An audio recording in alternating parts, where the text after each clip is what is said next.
Fala rapaziada, tudo bem? Tudo certinho? Depois de um show de democracia dos brasileiros, né? Estamos de volta aqui para falar de futebol. Tem Vozão na parada, né?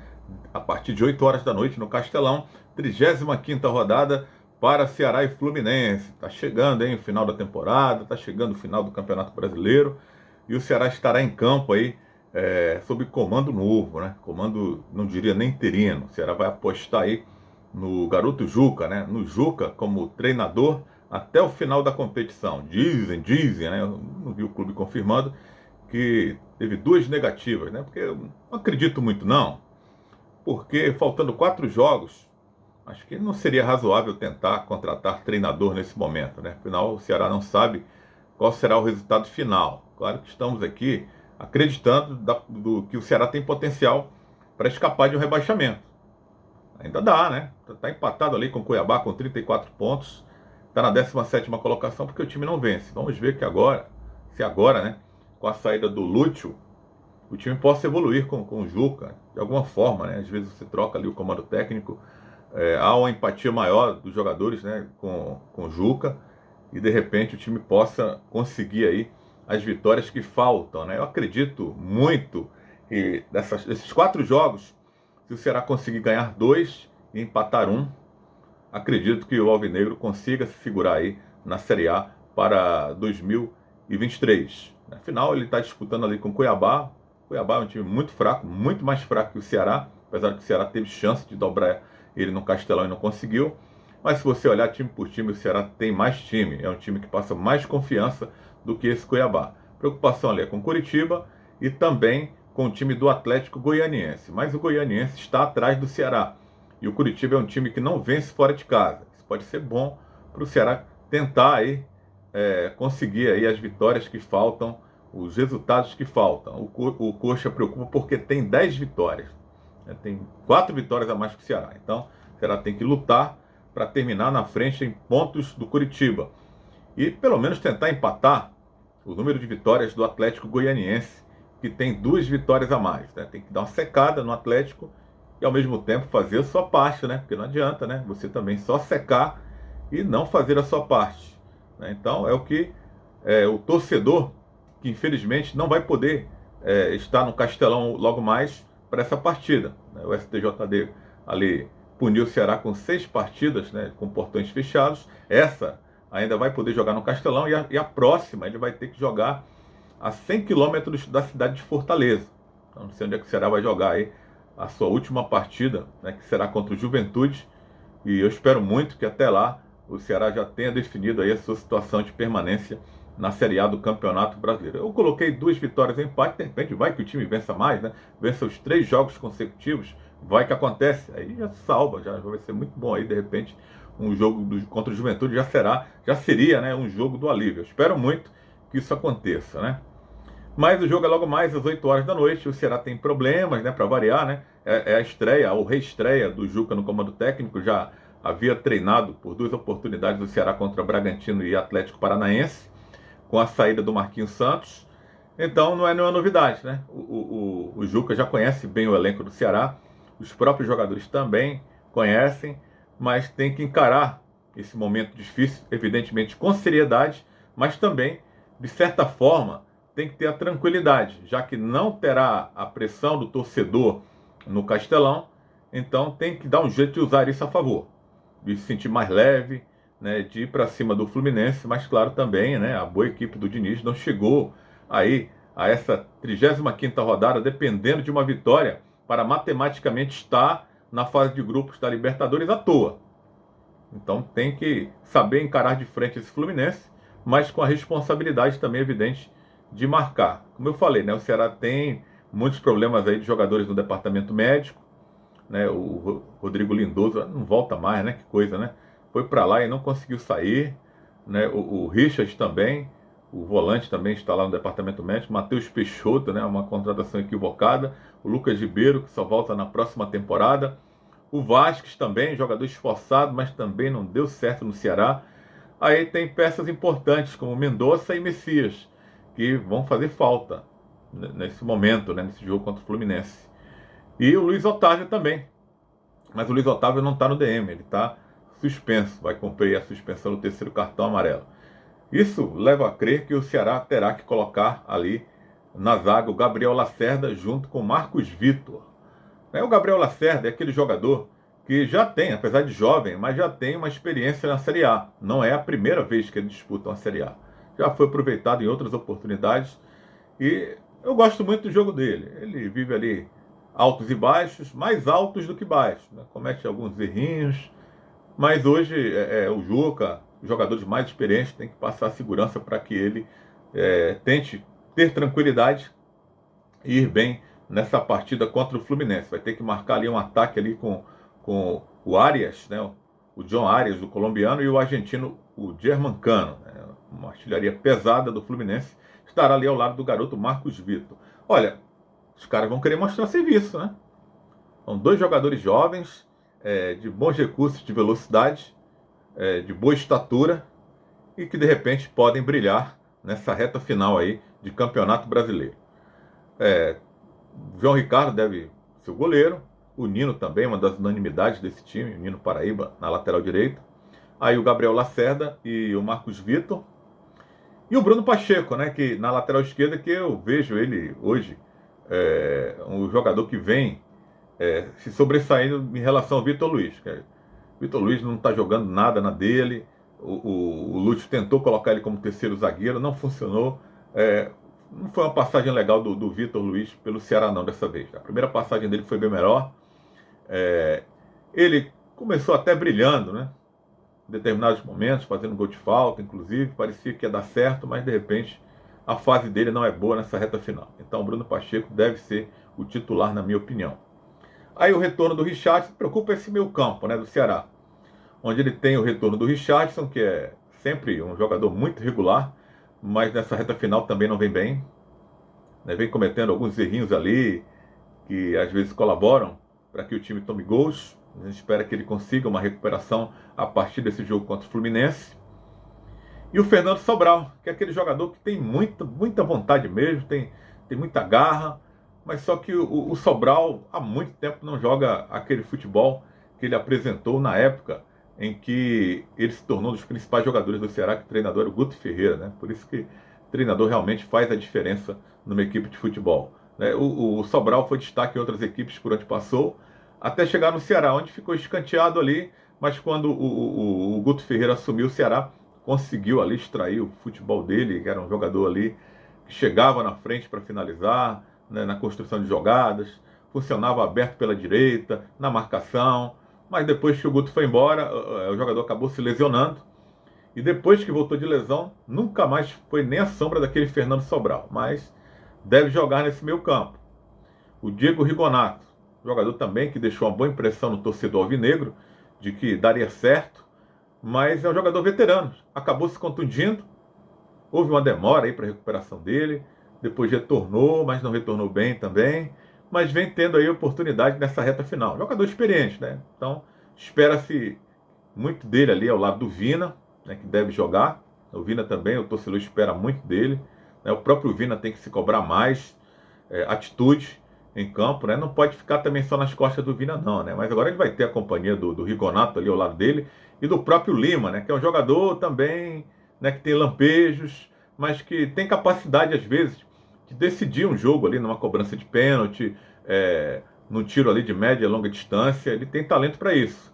E esses três, se forem jogar nesse meio campo, que é o que dizem, né, que o Juca realizou 2 treinamentos com esses três, eles podem trabalhar para que a bola chegue mais redonda ali na linha de frente para o Jô. O Jô vai poder jogar dessa vez. Não teve no último jogo aquele problema lá com o time japonês, com a FIFA, né, que Corinthians, Jô, mas foi tudo resolvido.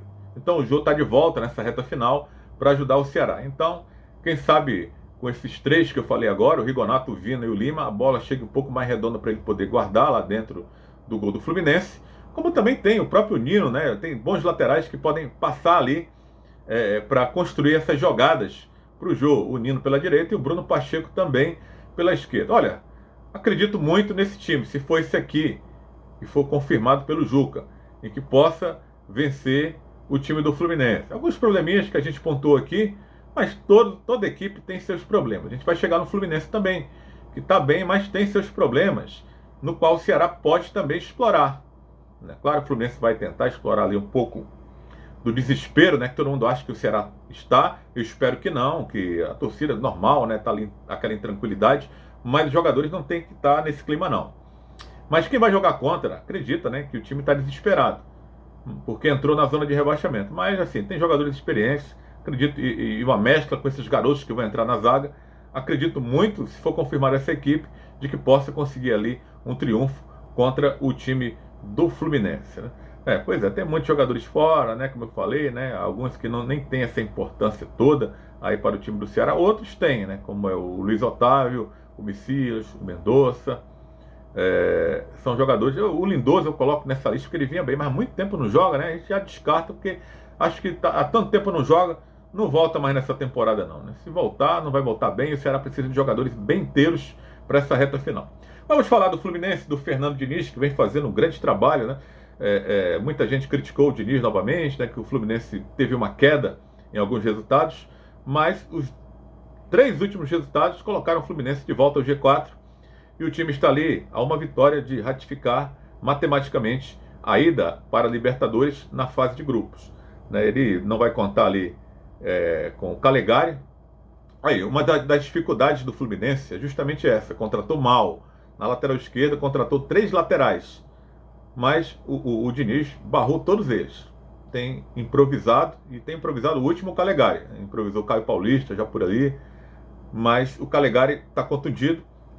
Ele não vai repetir o time que venceu o Corinthians. Olha só, foram poucas as equipes que conseguiram vencer o Corinthians na Neoquímica Arena. O Fluminense conseguiu na última rodada, então tem que estar esperto com esse time. Mas o Calegari está fora, estava jogando ali o Calegari que joga como lateral direito, é volante, mas joga como lateral direito, mas está sendo improvisado na esquerda, não joga. Então a tendência é que o Cris Silva, o Cristiano, jogue por ali. É um jogador que não agrada o Diniz, um jogador que foi contratado ali por 9 milhões de reais, né? Uma grana pretíssima que o Fluminense gastou, mas o cara não emplaca, né? Então, ou pode optar novamente no Caio Paulista, né? Mas que não agradou aí nas últimas atuações dele, mas então está mais ali para o Cristiano jogar na lateral esquerda. Esse é o único problema que tem o Fernando Diniz para encarar o Ceará em relação ao time que ele escalou, que venceu o Corinthians. Então o Fluminense deve atuar ali com o Fábio, excelente goleiro, né? Samuel Xavier, velho conhecido do Ceará, porém um jogador que a gente sabe que o momento dele é bom no Fluminense no apoio. Teve gente até que cobrasse ele na seleção brasileira, acho um pouco de exagero, mas é porque a seleção não tem bons laterais, né? Então qualquer lateral que se destaque um pouco em algum time grande do futebol brasileiro, alguns mais afoitos já querem logo colocar ele na seleção. Mas o Samuel, ele tem aquela dificuldade de marcar, né? É por ali que o Ceará pode explorar. O ponto frágil desse Fluminense é justamente a sua defesa. Tem um bom goleiro, o Fábio é um excelente goleiro, mas o Samuel Xavier é bom no apoio, mas na marcação não é legal não. O Nino atravessa uma fase horrorosa, um dos piores momentos dele no Fluminense. O Manuel é um zagueiro que vem atuando bem, né? Ele conseguiu fazer um 2022 para ele, a melhor fase dele com a camisa do Fluminense. E tem o Cristiano, que é um jogador fraco, né? Um jogador que no apoio não agrega muito e na defesa também menos ainda. Então o Ceará pode crescer por ali, pelas laterais, explorar essa fragilidade da defesa do Fluminense, né? Que tem o Nino que está mal, tem o Samuel Xavier que tem dificuldade de marcar, e o próprio Cristiano também, que é um jogador que não tem moral nenhuma com o técnico do time. Aí vem o meio campo, ponto forte, André, excelente volante, um dos melhores na atualidade do futebol brasileiro, no desarme, na marcação como primeiro volante, tem pulmão para encostar na frente, para construir jogadas, para finalizar às vezes também, como elemento surpresa. Então tem que estar de olho nesse garoto aí, tem muito futuro, mas já é uma realidade no próprio time do Fluminense. Quando ele não joga, o time perde muito. E tem o Martinelli, que é um jogador cria do próprio Fluminense, mas que está tentando ainda encontrar o seu espaço no time. O Diniz está dando essa moral para ele agora no final da temporada, depois da saída do Donato, não foi encontrado ainda nenhum substituto à altura, e o Martinelli é o da vez, que está tentando ali jogar. E o Iago, né, que é um jogador que é cearense, que é de Limoeiro do Norte, mas não teve chances em equipes locais e foi tentar fora aí a sua oportunidade. E não vinha tendo, hein, chances com o Diniz, estava escanteado pelo Diniz, que também ganha moral nesse final de temporada. O Diniz tem dado moral para ele nesse final de temporada. Deve jogar ali ao lado do Ganso, um pouco mais adiantado. O Ganso, né, dispensa comentários, vive o seu melhor momento no Fluminense, contrato de 5 anos, passou uns 3 anos sem jogar nada, mas esse 2022 é um ano que o Ganso vem mostrando ali a sua capacidade técnica, né, que todo mundo esperava há muito tempo, mas vem mostrando no Fluminense. Tem também outro que foi cobrado na seleção brasileira, também acho um pouco de exagero, mas vem mostrando ali uma bola redondíssima. Mas ele é um cara que é fácil de irritar, né? O Ceará pode tentar irritar ele ali, para tomar um cartão, de repente, encontrar cabeça quente, é pavio curto, né? Então pode explorar isso aí também, os jogadores do Ceará. A linha de frente muito boa, hein? Com Arias e Cano. O Cano é aquele jogador finalizador, não pode dar mole com ele. A bola chegou, o cara guarda mesmo, apesar de ser um baixolinha, né? Não é tão alto, mas coloca muito bem na área, de cabeça, ou por baixo. O cara, não é à toa que ele é artilheiro do campeonato, e é um dos maiores artilheiros em atuação no planeta nessa temporada 2022. O cara tem feito gol demais, né? Tem que estar olho vivo nele. No próprio Arias também, jogador muito técnico ali, colombiano, que pode disputar aí uma Copa do Mundo, vive essa expectativa na seleção do seu país, e que vem voando no Fluminense também. Então tem que estar esperto aí com essa linha de frente do Fluminense, né? A partir do Ganso, do Arias, do Cano, e com as investidas de alguns volantes que o Diniz gosta, né, de chegar como elemento surpresa ali na área. O Samuel Xavier também, né, no apoio, ele é um cara muito perigoso também. Tem mostrado isso no Fluminense, tem feito até gol, né, até de cabeça, se coloca ali como centroavante, tem feito alguns gols. Então, esse é o time do Fluminense, é um time vencível, hein? Apesar do encaixe que o Diniz tem encontrado nessa equipe, que está brigando ali nas cabeças, mas não é nada de extraordinário para que o Ceará possa ter medo e se assustar. Encarar de frente essa equipe e tentar ali uma vitória. Seria bem importante vencer um adversário que está bem acima da tabela para dar essa moral que o time precisa nessa reta final. O Felipe Melo está suspenso, tem muito torcedor do Fluminense comemorando aí a suspensão do Felipe Melo, que parece uma regra, né? O Diniz tem que colocar o cara todo jogo, mesmo não atuando bem. Aí tem o Calegari que está no departamento médico, o Marrone também, o Pineda, né, que é um lateral esquerdo também que não deu certo no Fluminense, o Marcos Felipe, goleiro reserva, também está no DM, o Luan Freitas, o Matheus Ferraz, só voltam na próxima temporada, no joelho direito, uma lesão no joelho direito. Então, essa é a equipe do Fluminense para encarar o Vozão logo mais, 8 horas da noite no Castelão, com arbitragem, novamente, hein? Rafael Claus, árbitro FIFA São Paulo, com arbitragem paulista, com Danilo Ricardo Simon e Neuza Inês Bach, da FIFA de São Paulo também. Aí o VAR vai ficar com o catarinense Rafael Trace, bastante conhecido também, mas tem que estar de olho, né? Tem que estar sempre esperto aí com a arbitragem de vídeo, sempre muito criticada, né? Virou agora uma perseguição porque a galera que opera o VAR geralmente tem dado muitos motivos para que o torcedor fique esperto e fique de olho aí no VAR, né, que era para ser uma ferramenta auxiliar da arbitragem, mas que infelizmente, né, virou isso aí aqui no Brasil. A gente espera que isso melhore para 2023. Sempre temos essa esperança. Tivemos em 2021, voltamos a ter em 2022, porque a coisa anda feia ali para o lado da arbitragem. Valeu, galera. Se inscreve no canal, né, dá essa moral pra gente, é absolutamente de graça, você não paga nada, deixa a sua curtida que é importante para que o nosso trabalho possa chegar para mais pessoas no YouTube. E acompanhe meu trabalho também, de segunda a sexta-feira, no programa Futebol Alegria, né, a partir de 11 horas da manhã, na TV Metrópole, canal 16.1, com a apresentação do Kleber Tubarão, com os nossos comentários. Valeu, galera, tamo junto.